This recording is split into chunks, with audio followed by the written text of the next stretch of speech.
What's up, everyone, and welcome back to Movie Raised.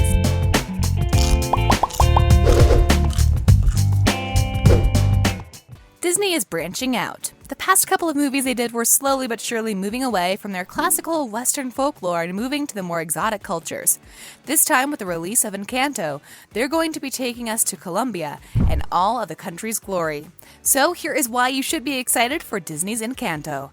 Let's dive right into it, shall we? What's the movie about? Based on the information we found online as well as the trailer, Encanto is going to be talking about a family named Madrigal that lives in a magical village in the beautiful countryside of Colombia. Now, every member of the family has their own superpowers, except for one. Her name is Mirabel, who is trying to fit into a family where everyone has some sort of magical power. Some of them have super strength, others are shapeshifters, and there are even those that have healing powers. But Mirabel, well, she's trying to convince herself that not having powers makes her special in a way.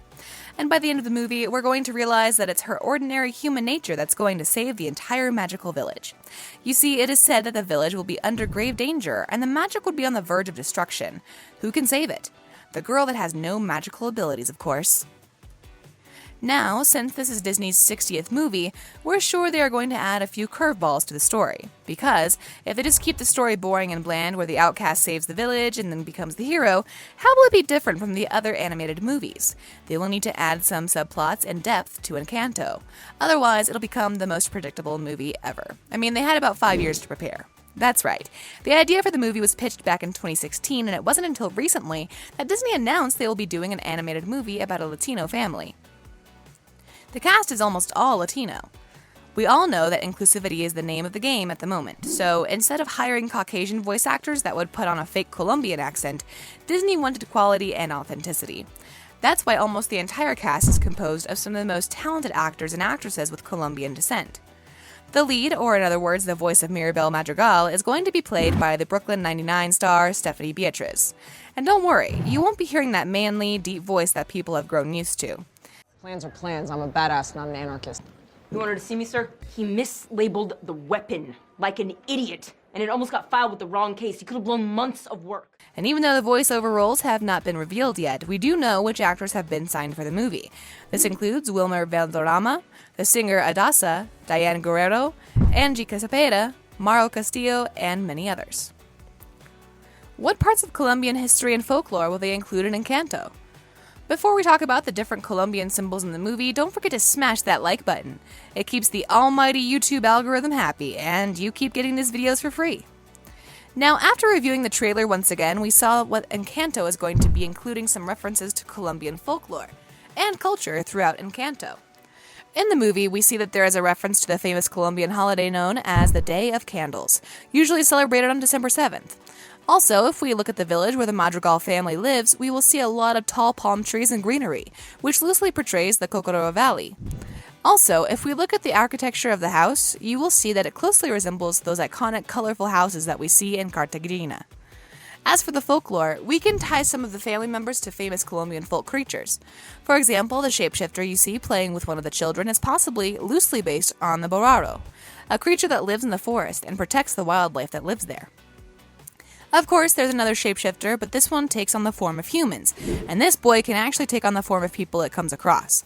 And after a little digging around, we found a female creature in the national folklore of Colombia known as the tunda. But this creature is usually connected to scary bedside stories, and probably isn't as friendly as the little boy in the movie. There was one girl who was so powerful she could lift anything, and there was another girl that seemed to control nature. We do know that there is someone who has telekinetic powers and can control objects with their mind, but guess we'll just have to wait for the release of the movie to see who it is. Speaking of which, the release date. Work on Encanto began back in January of 2020. That's when they chose the screenwriters, producers, and directors that would be running the show. And since then, they've had a full year to work on the movie. Because they want to make it just right, Disney doesn't plan on rushing anything, so that's why Encanto was set to hit theaters sometime in the fall of this year. But they still needed an exact date, so not wanting to waste precious time, the theatrical release date was set for November 24th, 2021. The movie's original song is titled Colombia Mi Encanto, and the person behind it is Miranda. In June of 2020, Lin-Manuel Miranda began working on the lyrics for the song, and from the information we've heard so far, this movie is going to have 8 original songs.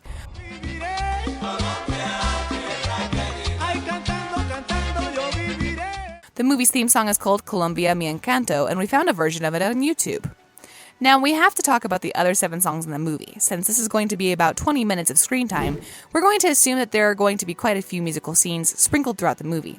But we still haven't talked about the inspiration for the movie.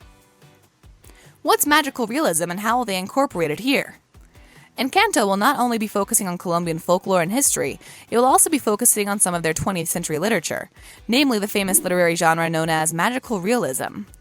Born as a result in response to the ever-popular realism, magic realism starts incorporating elements of the extraordinary and supernatural, instead of just painting reality that is uninteresting and gray. Of course, one of the most prominent writers in this genre is the Colombian writer Gabriel Garcia Marquez, who incidentally is the author of the most popular book ever written in the genre called 100 Years of Solitude. And if the movie is anything like the book, this is going to be a work of art. Speaking of which, the parallels with 100 Years of Solitude. The book follows the history of the 7 generations of the Buendia family, located in the small town of Mocondo. So far, we don't see too many differences with the plot of the movie. Moving on. The members of the family also have magical powers, which is just like the Madrigal family, whose members have all sorts of magical powers. Now, we don't know if Encanto will include a guy that can fly by the means of chocolate, but we do know that magic is going to be the name of the game in Encanto. The only one that doesn't possess any magical abilities is Mirabel, so she will probably be the real in magical realism, while the rest of her family portrays the magical in magical realism. But many authors have made a very important point about including elements from the country's real history and the struggles they've gone through, all while mixing it up with a layer of fantasy.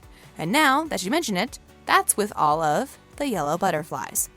Well, this is a symbol that the author of 100 Years of Solitude, Gabriel Garcia Marquez, has used throughout his career as a symbol of forbidden love. And we think that this is going to play a big part in the movie, especially when we have an entire rainbow of yellow butterflies, as well as scene fade-outs that are indicated by butterflies flying toward the camera. On a related note, can you imagine Stephanie Beatriz having a sweet voice like she does in this movie? You can tell us in the comment section below.